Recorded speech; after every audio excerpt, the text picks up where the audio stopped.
As the street grew darker, Pablo, a young student, put away his tools and headed to the trailer to change. It had been 3 months since he started working at the construction site to help his sick grandmother. She needed very expensive medication. He didn't have a father, and his mother also had to work double shifts.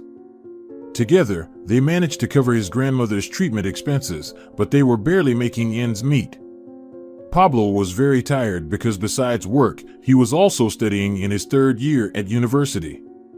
Now, as he took off his dirty uniform and stood under the hot water with pleasure, he mentally anticipated a pleasant evening with his classmates. They were planning to watch football at one of the sports cafes in the city center. However, as soon as Pablo got dressed, he received a message from his mom. "Grandma is really bad. I'm afraid it's the end. Come as soon as possible," she wrote, ending with a sad emoji. Concerned, Pablo immediately called a taxi and gave the hospital address to the driver. He didn't like coming here. The sharp smells, the sad, tear-streaked, or frightened faces, the constantly rushing doctors and staff, the cold lighting. Until the last moment, the young man hoped that his grandmother, his warm and cozy granny whom he adored, would soon be discharged from this bleak place. However, his mother's message dispelled his illusions. Pablo sighed and called the elevator to go up to the 4th floor. Perhaps he could find his grandmother's room in pitch darkness. He had visited her so many times. And now, it seems, he's doing it for the last time. His heart squeezed, a traitorous lump rose in his throat, and he desperately wanted to cry. He clenched his teeth because he knew that tears wouldn't help his grandmother. He had to be strong and manage to tell the most beloved person how much he loved her and how much he would miss her. Pablo entered the room without knocking, trying not to make any unnecessary noise. All the nurses and doctors had long been used to him and didn't pay attention anymore. However, there was no one else in the room except for his mom and grandmother. At the sight of the latter, a pang pierced the young man's heart again. During her illness, his grandmother had become extremely thin, almost weightless. Pablo didn't know how she was still holding on. His grandmother's eyelids were closed, she was sound asleep. Her face was peaceful, no hints of pain or suffering. And yet, there was such fragility in her entire appearance that Pablo was afraid that at some point she would simply melt away into the air. Again, with an effort of will, the young man suppressed his tears and approached the bed. "How is she?" Pablo whispered. His mom, holding his grandmother's hand, was pale and sorrowful. "She's very weak," she whispered back. Her hair was disheveled, her shoulders slumped, as if the woman bore the weight of the world on them. Pablo embraced his mother. "You need to rest, Mom," he whispered softly. But the woman just shook her head. "I can't leave right now. The doctor said Grandma probably won't make it through the night." With these words, Pablo's mother silently began to cry. There was nothing left for the young man to do but hold her tightly. When the woman calmed down a bit, he suggested they walk to the cafeteria. "Are you sure? I'm afraid to leave her even for a minute." Pablo confidently looked his mother in the eyes. "Don't worry, I'll be right here. Go have something hot to drink and a snack." His mother shook her head. "I couldn't swallow anything right now. You need to take care of yourself, Mom. I don't want you ending up in the hospital too," Pablo reasoned. His mother nodded thankfully. "You're right, son. I'll try to eat something." With these words, his mother left the room. Pablo sighed and looked at his sleeping grandmother again. Random childhood memories started flooding his mind. There's Grandma taking him to the amusement park where he first tasted mint ice cream and a crunchy waffle cone, and there she is giving him a fluffy white rabbit for his birthday. How happy he was that day! Pablo became so deeply engrossed in his memories that he didn't immediately hear his grandmother's soft sigh. He only snapped out of it when she let out a weak groan and opened her eyes. Pablo gently took his grandmother's hand and smiled warmly at her. "Abuela, how are you?" But his grandmother didn't respond to him. She looked at him as if she couldn't understand who was in front of her. "Is that you, Felipe?" she whispered. Have you come for me? Pablo was slightly taken aback. He didn't know who Felipe was. His grandfather's name was also Pablo. Abuela, it's me, your grandson. For a few moments, his grandmother looked at him with a lack of understanding. Ah, it's you, Pablito, she whispered. Pablo felt a hint of disappointment in her words. Or was it just his imagination? Pablo looked closely at his grandmother. Her gaze was distant, as if she were mentally somewhere very far away. And who is Felipe? The young man dared to ask. His grandmother weakly smiled and closed her eyes. Her face took on a dreamy expression. Felipe. He was my first love, the old woman answered softly. Pablo was incredibly surprised. He never thought his grandmother loved anyone other than his grandfather. He even felt a little sorry that he asked. Good thing Mom didn't hear, he thought. Or did she know about it?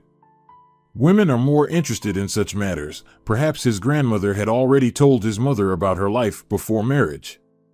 Pablo was pulled from his thoughts by a dry cough from his grandmother. The old woman paled considerably and took a long time to recover. Again this cough, complained the grandmother. I'm so tired of these fits. It was different when I was young. Pablo stroked his grandmother's hand. Where were you living back then, Abuela? He asked. Oh, I traveled a lot around the country. I worked in various places. I had a good education, you see. I was hired as a governess in wealthy households, and I raised the children of merchants and even aristocrats. How many girls I turned into ladies. The grandmother said all this slowly and very quietly, but she kept smiling. How pleasant it is for old people to remember their youth. They always look back. It's because they have nothing ahead of them. Pablo thought sadly. The dreamy expression on the grandmother's face suddenly turned troubled. Pablito. I know that soon. The grandmother began, but before she could finish her sentence, she was again overcome by a prolonged fit of coughing. Throughout this time, the young man held her hand. Finally, the coughing fit subsided. It's better not to waste your strength on words, Abuela, Pablo advised. But the grandmother stubbornly shook her head. Don't interfere, Pablito, I know better, she said. It was clear that the words were difficult for her, but the old woman had no intention of giving up. She had always been a warrior, flashed through Pablo's mind. As much as he knew his grandmother, she never despaired until the very end and always persevered towards her goals. I know I'll die soon, continued the grandmother. The doctors have nothing to do with it. I can feel it. Pablo wanted to object, but the grandmother gestured for him to be silent. Listen, Pablito. Before I die, there's something important I must tell you. It's very important. The grandmother's expression was very serious at these words. Pablo remained surprised and silent. Suddenly, the doors of the room opened, and a nurse entered. The grandmother looked at her from under her brows. Are you awake? The girl said friendly. Do you need anything? The grandmother shook her head. Her whole demeanor spoke only one thing. She wanted the nurse to leave as soon as possible. Sensing this, the girl removed the empty medicine bottles from the table and left the room. The grandmother took a deep breath, gathering her strength to continue. However, the cursed cough made her fall silent again for a long time. When the fit subsided, Pablo noted with pity that his grandma had become even paler. Pablito, she whispered. Yes, Abuela. Pablo replied, leaning a little closer. For some reason, he suddenly felt that after this, his life would never be the same. In my red notebook, which is in the nightstand, you'll find the address of a lawyer, the grandmother said. When I die, go to him. He will show you your home. Pablo couldn't believe his ears. Has Grandma lost her mind? He thought. Abuela, what are you talking about? He asked aloud. You'll learn everything from the letter the lawyer will give you, Pablito, the grandmother replied weakly. Her gaze, which had been wandering along the walls for a long time, finally settled on her grandson. You've grown up so much, Pablito, the grandmother said admiringly. Then she leaned back on the pillows and closed her eyes. I feel so weak, she barely whispered. I want to sleep a little. Pablo nodded without saying a word. He pictured his grandmother as a very young girl. What was she like back then? He knew she had lost her parents early and had to stand on her own feet. She had always been very strong, his fragile grandmother. His mother quietly entered the room. Is she still asleep? She whispered. She woke up briefly, Pablo replied softly. She coughed a lot. And she said, I have a home. What? What home? His mother's eyes widened in surprise. Maybe she imagined something? Pablo shrugged. Who knows what happens to one's mind in old age? Mother agreed with him. That night, grandmother passed away. She didn't wake up again and quietly died in her sleep. When Pablo was collecting his grandmother's belongings from the nightstand, he came across a red notebook and absent-mindedly tucked it into his shirt pocket. The whole day passed in hustle and bustle. Pablo and his mother didn't have a single peaceful moment. The young man was even grateful for this. It made him worry less about the loss. In the evening, when he returned to the dormitory and lay down on the bed without undressing, he felt something solid in his pocket and remembered the notebook. He pulled out the worn-out booklet and started flipping through the pages. They were filled with fragments of thoughts and lines. Sometimes grandmother wrote poems, as well as recipes and shopping lists. With tears in his eyes, Pablo looked at the familiar handwriting of his grandmother from childhood, running his finger over the neat letters. As he was about to close the notebook, the young man suddenly noticed an address and a signature underneath it on the last page, Lawyer Ismael Torres. Pablo remembered his grandmother's last words, when I die, go to him. He will show you your home. Could this be true? Pablo couldn't sleep for a long time, thinking about his grandmother's mysterious words. The next day he woke up very early, despite sleeping poorly. First thing, Pablo went to the construction site and announced that he was quitting. Then the young man went to the train station and bought a ticket. Taking some water and sandwiches, he entered the train carriage and sat by the window. He had to travel all day. Pablo looked out the window and tried to guess what awaited him. He arrived in an unfamiliar seaside town closer to nightfall. Taking a taxi, the young man reached one of the hotels in the center and stayed there overnight. The next day, Pablo had breakfast at a cafe and went to the address he found in the red notebook. Finding the right house, he immediately saw a sign that read Legal Services. Pablo approached the door and rang the old-fashioned silver bell.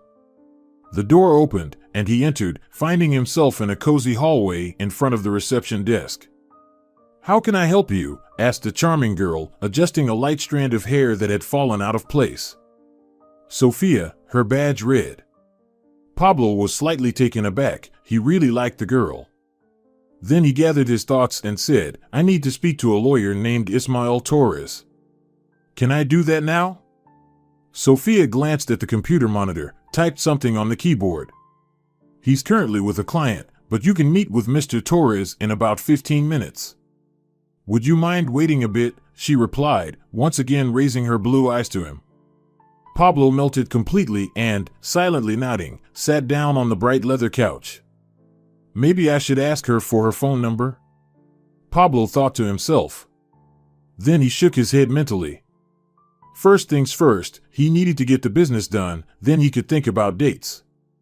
Besides, this girl lives almost on the other side of the country. What was he even thinking? Finally, the time came, and Sophia escorted him to the lawyer's office. Pablo thanked the girl, and for a moment he thought she blushed a little. Then he dismissed these thoughts and knocked on the door.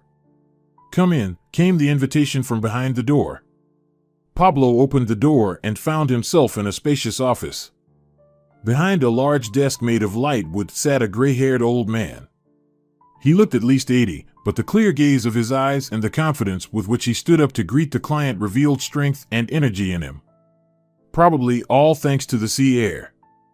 Everyone here looks quite good, Pablo decided to himself. He shook the dry yet firm hand of the lawyer and took the offered seat. "What should I call you?" asked Ismael Torres, and Pablo stated his first and last name. It matched his grandmother's. The lawyer didn't raise an eyebrow. Pablo became anxious. If his grandmother had told the truth, he surely would have remembered her rare last name. But then Pablo thought, perhaps when his grandmother dealt with Torres, she still used her maiden name. Gathering his courage, Pablo began his story. He told the lawyer about his grandmother, her illness, and her last words to him before she passed away. Then he showed Ismael the entry in the red notebook and mentioned her name. Torres carefully examined his own address for a moment, then remained silent for a while. What do you make of this?" Pablo asked nervously, eager to know if his journey had been worthwhile. Torres cleared his throat lightly. "I remember your grandmother very well. She was a wonderful woman. So, she's gone." It seemed to Pablo that the lawyer discreetly wiped away a tear. "So, was my grandmother telling the truth? About some house that belongs to me?" he asked. The lawyer looked attentively at the young man and nodded briefly. "Before we proceed, I would like to carefully review your documents." "Of course," Pablo nodded hastily. He took out a folder and handed it to Torres. The lawyer silently examined the documents for a while. Then Ismael Torres got up and walked to the large desk where the archives were kept. He stood there for a moment, as if contemplating where to look, then pulled out one of the drawers and started going through the folders inside. Finally, he pulled one out, pushed the drawer shut, and returned to the table where Pablo was sitting. "Here," Ismael Torres said, gently placing the folder on the table. "This document has been kept here for over 30 years. What does it say?" Pablo asked, barely breathing. "It's Felipe Treviso's will." Pablo felt dizzy. He remembered how his grandmother called him Felipe when she regained consciousness for the last time. 30 years ago, Felipe left his house to your grandmother in his will. However, she didn't want to live in it. Now that she's gone, it belongs to you. Pablo felt everything spinning before his eyes. So, his grandmother's words weren't the ramblings of a sick old woman. Pablo still couldn't believe it. And then a simple thought occurred to him. Wait. But if my grandmother died, shouldn't the house go to my mother? But Ismael Torres shook his head. The thing is, Felipe wrote in his will that in the event of Veronica's, your grandmother's, death, the house should pass to his male heir. He thought your grandmother had given birth to a son. So now, the rightful owner of the house was him. Pablo's breath caught again. It wasn't easy to adjust to the idea that a house had suddenly fallen into his lap.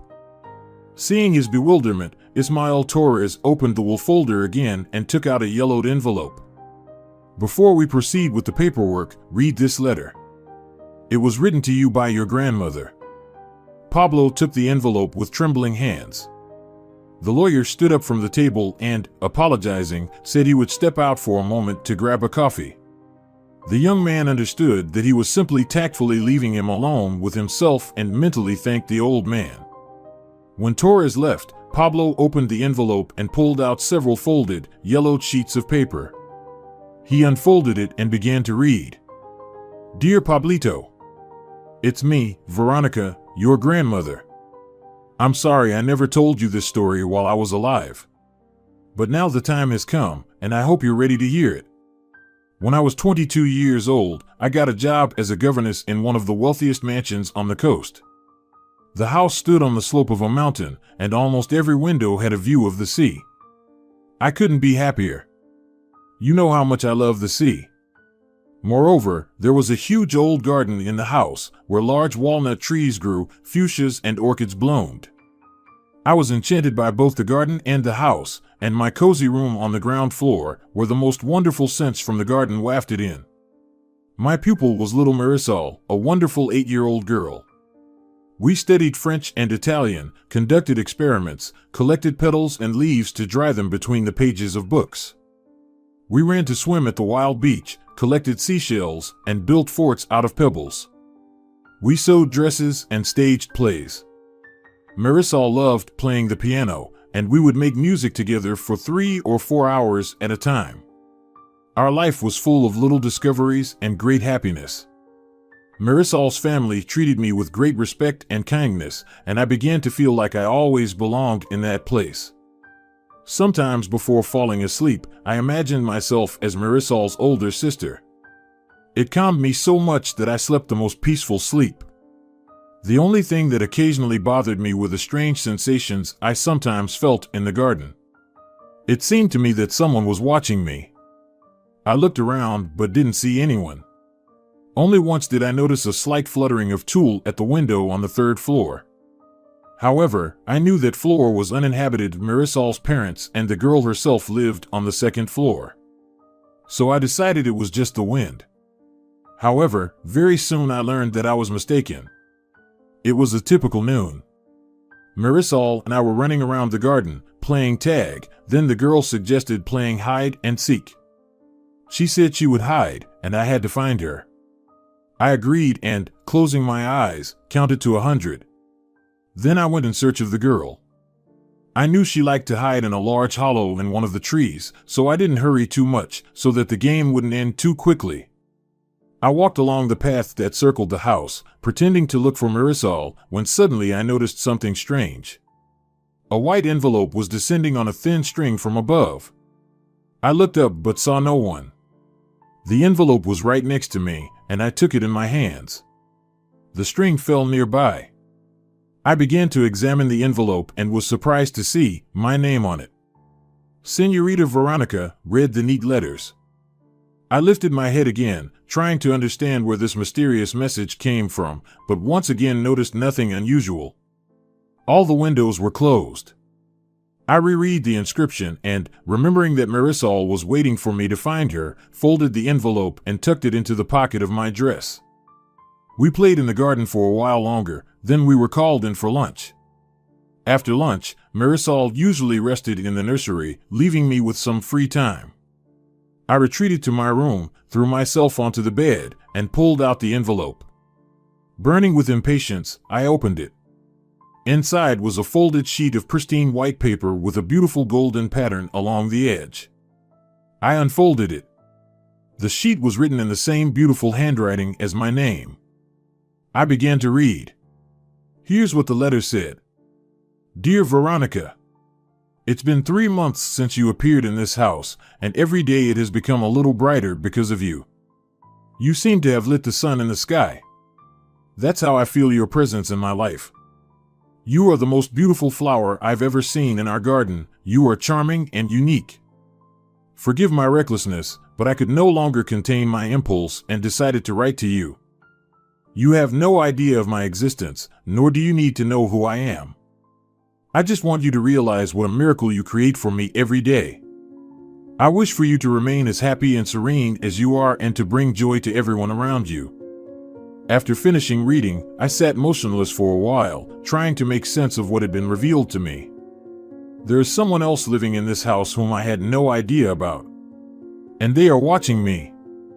Yes, they've been watching me from the very first day. And I had no clue. I felt awkward and strange at the thought. Who is this mysterious stranger? Suddenly, I felt like the heroine of a 19th century novel. Can such things happen in real life? I desperately wanted to find out who the author of the mysterious letter was, no matter what. Doing so turned out to be difficult.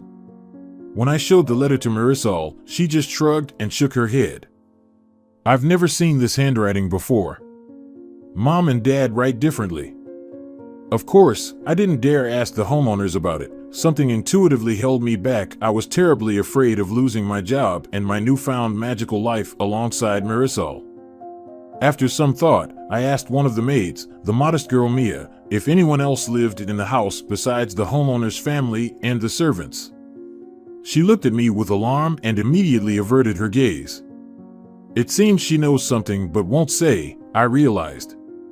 That's when I decided to keep an eye on the maids and find out everything. The next day, shortly before lunch, I went into the kitchen and announced that I wouldn't be eating because my stomach was upset. I went to my room and slammed the door loudly so that everyone could hear me inside. Then I quietly slipped into the corridor and, silently closing the door behind me, crept to the stairs. I deliberately took off my shoes to avoid making noise and quickly climbed to the third floor, finding myself on a small landing, on one side of which was a heavy, massive door, and on the other, a window. I approached the door and tried the handle. It was locked. Then I went to the window and hid behind the heavy curtain, giving myself the opportunity to cautiously peek out from behind it. I didn't have to wait long. About 15 minutes later, heavy footsteps could be heard on the stairs. It could only be Martha, a middle-aged woman who worked in the kitchen. I peeked very carefully from my hiding place.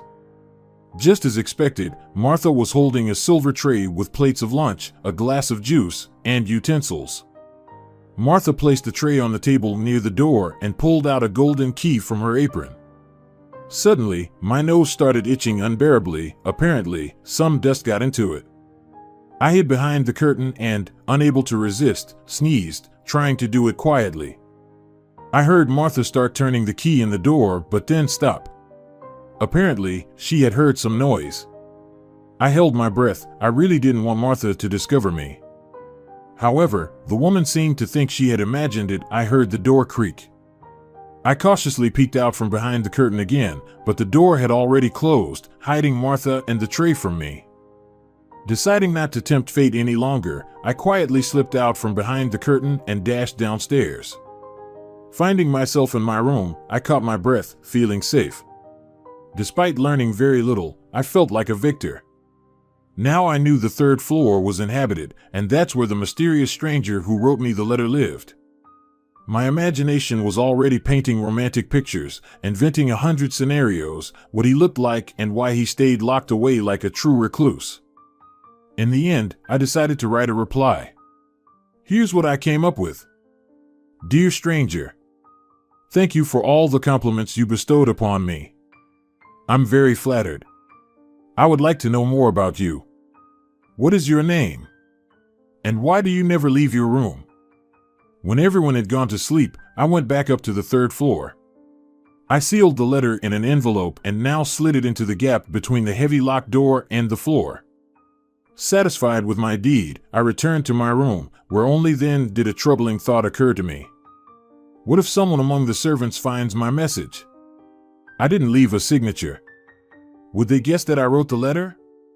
Or would they immediately give it to the mistress, who had seen my handwriting many times in Marisol's notebooks? Why hadn't I written the letter in printed letters? In the end, I couldn't sleep all night, and the next day I was pale and tired. However, my worries turned out to be in vain.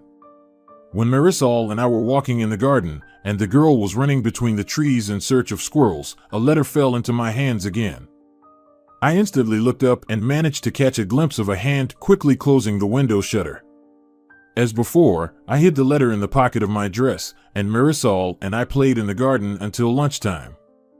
When I found myself back in my room, I immediately pulled out the envelope and, impatiently tearing it open, began to read eagerly. Dear Veronica, allow me to introduce myself. My name is Felipe, and I live on the third floor, as you may have already guessed. I don't leave my room because I can't walk after an illness I had as a teenager. As I read these words, tears welled up in my eyes.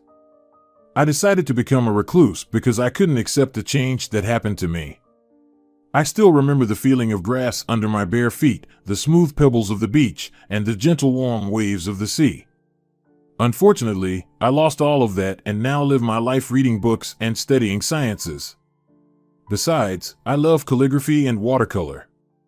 Felipe's letter went on to describe his secluded life for a while longer. I felt sorry for him. I took a sheet of paper and wrote just one sentence, "Can I see you?" Then I did the same as the first time. I went up to the third floor and slid the note under the door. The next day in the garden, I received a response. There was only one line in the note, "Yes, today after lunch." I was very excited and became terribly distracted. After hastily eating lunch and wishing Marisol a good nap, I went to my room. Felipe had chosen this time wisely. After lunch, everyone in the house had a short break, and the risk of someone noticing me going up to the third floor was minimal. I stood in front of the mirror and critically examined myself. After some thought, I changed into my favorite blue dress, the one I wore for outings, and gathered my hair at the nape of my neck, leaving a few wavy strands to frame my face. Satisfied, I opened the door and quietly left the room. My heart was pounding loudly in my chest. I even began to fear that someone would hear it. After taking a few deep breaths, I calmed down a bit and started climbing the stairs. At the door on the 3rd floor, I hesitated for a moment, then knocked softly. After a few moments, I heard the key turn in the lock. Apparently, my stranger was already waiting for me. My heart was ready to leap out of my chest with fear. Finally, the door opened, and I saw Felipe for the first time. He was sitting in a wheelchair and was quite handsome, dark curly hair and kind brown eyes, broad shoulders and long slender fingers, indicating an artistic soul. He looked about 25. He looked at me for a while, then bowed his head in a slight respectful nod. I was completely embarrassed. Felipe moved aside, clearing the way for me, and I entered his domain. The entire 3rd floor belonged to him alone. There were several rooms where he pursued art, painting, playing the piano, crafting things from wood, molding clay. There was also a small kitchen and a library with many books. This place seemed to me like a secret world known to very few, Felipe's parents and a few loyal servants. Even little Marisol didn't know she had a brother. It was astonishing and very sad. Felipe treated me to tea and pastries, and we talked for a long time about literature and art. He was an incomparable conversationalist. He knew a lot and could talk about any topic. 2 hours flew by unnoticed. I was so intrigued by Felipe. When I accidentally glanced at the clock, I couldn't believe my eyes. Gasping, I jumped up, saying it was time for me to go to Marisol. He nodded, looking at me with a long, sad gaze, and asked if I would come again. I replied that I would. As I hurried down the stairs, I realized that I was already looking forward to the next meeting with Felipe. We started secretly meeting every day, and I got to know this mysterious recluse more and more. He turned out to be wonderful, kind, noble, attentive, and sensitive. Felipe had an excellent sense of humor, and it was easy and pleasant to be with him. It hadn't been much time, but I couldn't imagine my life without him anymore. At some point, I realized I loved Felipe and felt he loved me with all his heart. But could our relationship have a future? I dreaded the thought of Felipe's parents finding out about our meetings, and I would be immediately dismissed. This thought caused me wild pain. Now I understood that I would lose more than just a job, the opportunity to live in the dream house by the sea and spend time in Marisol's pleasant company. Most of all, I was afraid of losing Felipe, my love. He immediately sensed my state. Approaching me, my beloved took my hand and looked into my eyes. "What troubles you, darling?" he asked. Tears welled up in my eyes. "I'm so afraid of losing you, Felipe," I confessed. "Where does this fear come from?" he wondered, running his hand through my hair. I felt the touch of his soft fingers throughout my body, which gave me peace and confidence. "Just, if your parents find out, I'll be fired immediately. I'm sure they won't like that we're secretly seeing each other. I'm just a governess and should know my place." Felipe lightly touched my lips, as if asking me to be quiet for a moment. "Veronica, even if our parents find out everything, it won't change anything. I'm already an adult and can decide for myself what to do. And I love you, darling. And I choose to be with you. No one can stop us." I smiled at him, although tears clouded my eyes. I wanted to believe Felipe's words with all my heart, but a bad feeling crept inside me, poisoning everything. It seemed to me that we had no time left. And it happened just like that. Once, when I came to Felipe, he said he wanted me to become his wife. I was very happy to hear this, but doubts tore at my soul. "We cannot marry in secret," I told Felipe. "We need to tell your parents everything." He nodded briefly. "I'll do it first thing tomorrow morning. They will know everything." When I heard those words, fear shook me inside. But seeing the determination in Felipe's face, I didn't say anything. I stayed with him until late in the evening that day. Marisol wasn't home. She had gone yachting with her parents. We talked a lot, held hands, and Felipe kissed me for the first time. It was so beautiful that I couldn't help but cry again. He stroked my hair, whispered sweet words to me, and said that everything would be okay. I didn't want to leave him that night. Something told my heart that we might not see each other again. But I tried to push those thoughts away. Felipe looked very happy, and I didn't want to cloud his mood with my worries. When it was already very dark, I wanted to say goodbye to Felipe, but he didn't let go of my hand at the door for a long time. "Do you want to stay with me tonight?" he asked very quietly. I hesitantly looked at him, but in his eyes shone such strong love that doubts immediately left me. I turned to him and, leaning in, kissed his lips. I was with Felipe until dawn, and we didn't close our eyes for a moment. His gentle touches stayed in my memory forever. When dawn broke, I kissed him for the last time and said it was time for me to return to my room. He escorted me to the door. At the threshold, I turned around and looked at my beloved once more. He was also looking into my eyes, and I felt that invisible threads had forever connected us. When I returned to my room, I couldn't sleep. I was too nervous. I knew that soon there would be a conversation between Felipe and his parents, and I was eagerly awaiting it. However, after some time, I eventually drifted off to sleep. I was awakened by a loud knock on the door. "Pack your things and get out of our house," I heard the landlady shout. "You're fired." At first, I thought it was just a terrible dream, but all of this was happening in reality. I got up, staggering, and started packing my modest dresses and books. It took me no more than half an hour to pack my suitcase. There was another knock on the door. "Are you ready?" I heard the landlady's impatient voice. "We won't wait forever. Senor Travieso is already in the car. He'll take you to the city." I took my suitcase and opened the door. The landlady looked at me with disgust. "Bold, promiscuous girl," she thought of me. "Thought you could live off our money," the woman said coldly, confirming my thoughts. "It won't work, street urchin. And you pretended to be so well-mannered." "I hope you won't tell Marisol," I pleaded.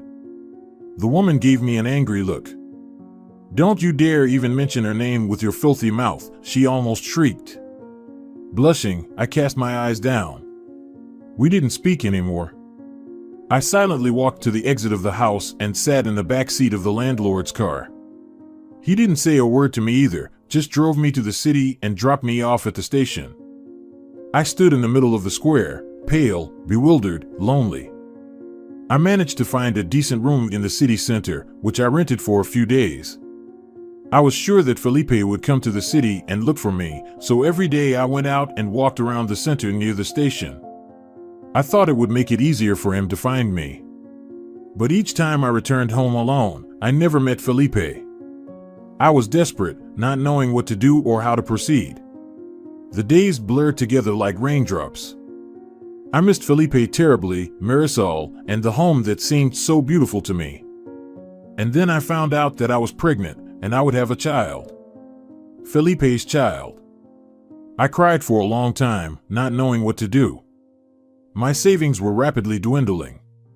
I didn't know how to break the news to Felipe that he would soon be a father. Finally, I decided to write him a letter. For some reason, I was sure we would have a boy. I told Felipe everything on paper and at the end wrote my address with a request to come as soon as possible. I didn't know how to prevent his relatives or servants from intercepting the letter. I couldn't trust anyone. Then I remembered Marisol. Only she could help me. And I set off, giving the driver almost the last money I had. He brought me home, where I had spent so many wonderful days. Of course, I didn't ring the gate. Trying to remain unnoticed, I walked along the tall ivy-covered fence surrounding the garden. Suddenly I heard Marisol singing and, peering through the gap between the leaves, I saw the girl. She was sitting on the grass not far from where I stood. "Marisol," I called, not very loudly. I didn't want anyone else besides the child to hear me. Surely Marisol now had a new governess, and she could be nearby. The girl turned around, surprised. Marisol, I repeated a little quieter. Who's calling me? The girl asked, frightened. It's me, Veronica. I'm behind the hedge, I replied, afraid that the girl wouldn't want to talk to me or, worse, would call an adult. Marisol jumped to her feet and ran to the hedge. Veronica! Where are you? I miss you so much. Why did you leave me? She quickly and slightly offendedly chattered. I reached out to her. I'm here, Marisol. Forgive me, but I couldn't do anything. Your parents thought I wasn't suitable for the role of your governess. Marisol burst into tears. But why? Let me talk to them. My new governess is awful. It's so boring with her. You'll have to learn to love her, my dear. There's nothing we can do here. I'm sorry, I tried to comfort the girl. Marisol squeezed my hand and cried. It seemed to me that someone was coming down the path. Listen, sweetheart, I quickly said. Can you help me? The girl released my hand and wiped her tears with her fists. Of course, she nodded. Just tell me how. I slipped a white envelope between the bars of the fence. Please, take this envelope to the 3rd floor and slide it into the slot under the heavy locked door, I said. The girl took the envelope and turned it over in her hands. But why? She asked, surprised. It's a secret for now, I whispered back. I'll tell you next time. Just let it remain our secret, all right? Make sure no one knows about the envelope. The girl nodded, smiling cunningly. I'll do as you say. But when will we see each other again? My heart tightened. I knew this was likely our last meeting. But I decided a lie would be better than the truth for now. Soon, I said. Promise? I just nodded, barely holding back tears. Marisol. Where are you, my dear? I heard an unfamiliar deep voice. The girl flinched, hastily hiding the envelope in her bosom. It's Señorita Perez, she's looking for me, she quickly said. I must go. Goodbye, Veronica. I stood by the fence for a long time, silently crying. Goodbye, my girl, goodbye, I whispered before leaving. I returned to the city, and the next day I developed a fever. With no money left, I was on the brink of despair. Deciding to ask my neighbor for some fever medicine, I somehow made it to her door, and when she opened it, I felt like I was about to faint. The neighbor turned out to be a kindly elderly woman with a big heart. Seeing my condition, she took me in, sat me on the couch in her living room, and called a doctor. The doctor turned out to be a young man named Pablo. Yes, Pablito, that was your grandfather. It seemed he fell for me at first sight. He prescribed me medicines, and when he found out I had no money to buy them, he went to the pharmacy himself. He visited me every day, brought flowers, fruits, and sweets, monitored my health, and cheered me up with kind words. When I recovered, he often brought groceries and invited me to various places, concerts, theaters, or just for a walk. I sincerely thanked him for his help but refused to go anywhere. However, he was persistent. So, I told him what had happened to me. Learning that I would soon have a child, he turned pale and, apologizing, left. I thought he wouldn't come back. I waited for Felipe, but he didn't come. I don't know why. Maybe Marisol didn't manage to discreetly give him the letter. Or maybe his parents forbade him from leaving the house. A week later, Pablo came to me again.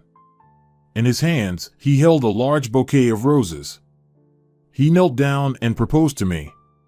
He said he was ready to accept my child as his own and vowed to take care of me for the rest of his life. I cried, not knowing what to do. I loved Felipe so much, but he never came. And both the child and I needed protection. I saw what a good and noble person Dr. Pablo was, and feeling immense gratitude towards him, I agreed to marry him. However, Felipe remained the only one in my heart.